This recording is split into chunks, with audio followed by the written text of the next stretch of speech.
अरबी एक सिंह की कथा।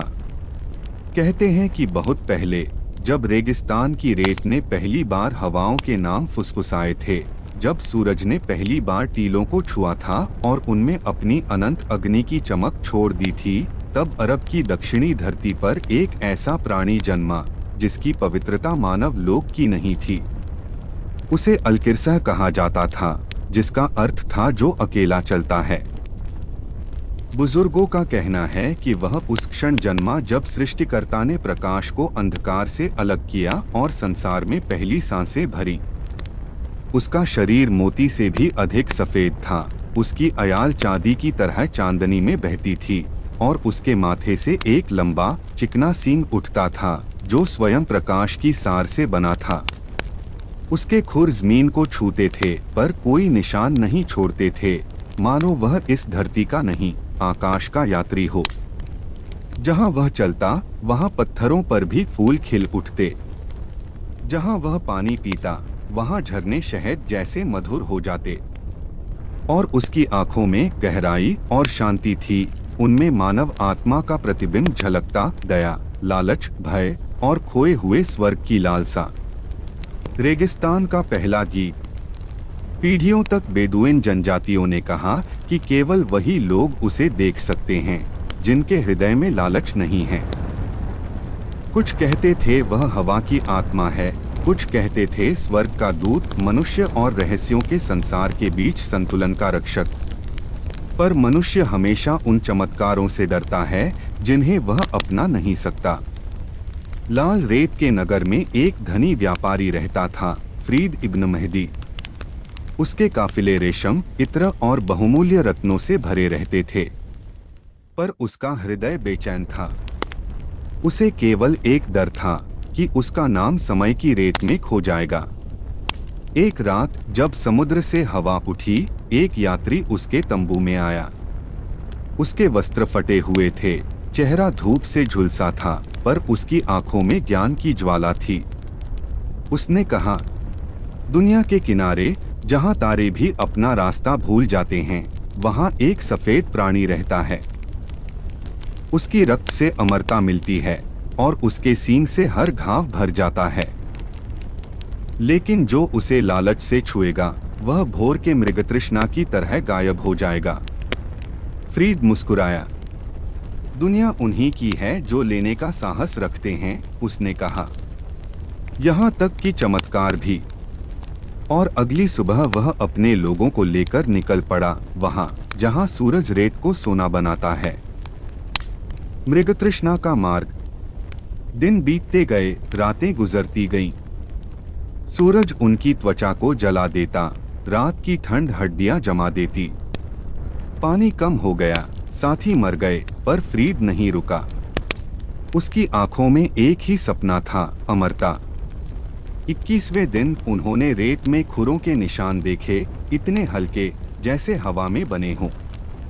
उस रात जब पूर्णिमा का चांद उठा, टीलों के पीछे से एक चमक निकली। वह था एक सिंह।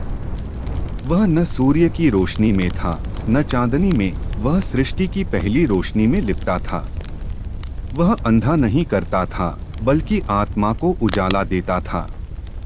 फरीद के साथी झुक गए, लेकिन फरीद सीधा खड़ा रहा, हाथ में चांदी का भाला पकड़े। उसने कहा, तू मुझे अमरता देगा। मैंने इसे अर्जित किया है, मैं इसका अधिकारी हूँ। एक सिंह ने उसकी ओर देखा, उसकी आंखों में दुख और दया थी। रेत पर हवा उठी और एक आवाज आई, इतनी कोमल कि लगता था जैसे हवा बोल रही हो। तू अमरता को शरीर में ढूंढता है, पर वह हृदय में रहती है। तू प्रकाश चाहता है, पर भीतर छाया लिए फिरता है। फरीद ने भाला फेंका। वह हवा में बिखर गया, मानो लोहे का अस्तित्व वहां था ही नहीं। रेत कांपी और सब कुछ, उसका काफिला, सोना, ऊंट, लोग, सब गायब हो गए। वह अकेला रह गया उस खाली रेगिस्तान में, जहां क्षण भर पहले चमत्कार खड़ा था। और तभी उसने समझा उसने कुछ खोया नहीं, वह बस मुक्त हुआ था। यात्री की शांति। साल बीत गए। फ्रीद अब बूढ़ा हो चुका था। वह गांव-गांव घूमता, बच्चों को कहानियां सुनाता, आग के पास बैठता। अब वह सोना नहीं चाहता था, बस जीवन की सादगी में शांति ढूंढता था। एक रात एक बच्ची ने पूछा, दादा, क्या आपने सच में एक सिंह को देखा था?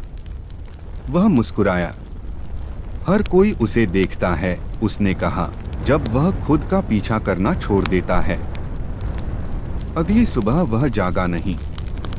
वह मुस्कुराते हुए शांत पड़ा था और उसके चारों ओर की रेत हल्की चमक रही थी, जैसे सूर्योदय उसकी आत्मा को छू गया हो।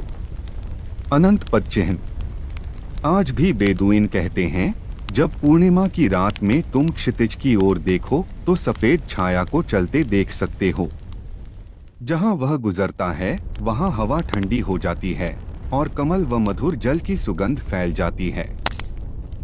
बुजुर्ग कहते हैं, एक सिंह न मरा न गायब हुआ। वह बस प्रतीक्षा कर रहा है उस दिन की जब मानव का हृदय फिर से हल्का हो जाएगा, जैसे सुबह की हवा। और जब कोई यात्री खोया हुआ और थका हुआ दूर से क्रिस्टल की घंटियों जैसी ध्वनि सुने, तो वह जाने यह सपना नहीं है।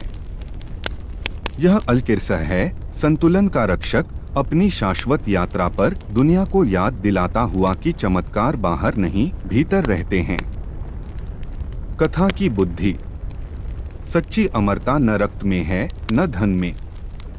वह उन स्मृतियों में है जहां हमने प्रकाश दिया, उन कर्मों में जो हमारे मौन के बाद भी गूंजते रहते हैं।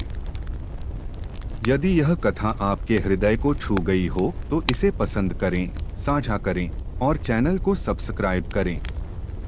जब तक कोई सुनने वाला है, प्राचीन कथाएं जीवित रहेंगी।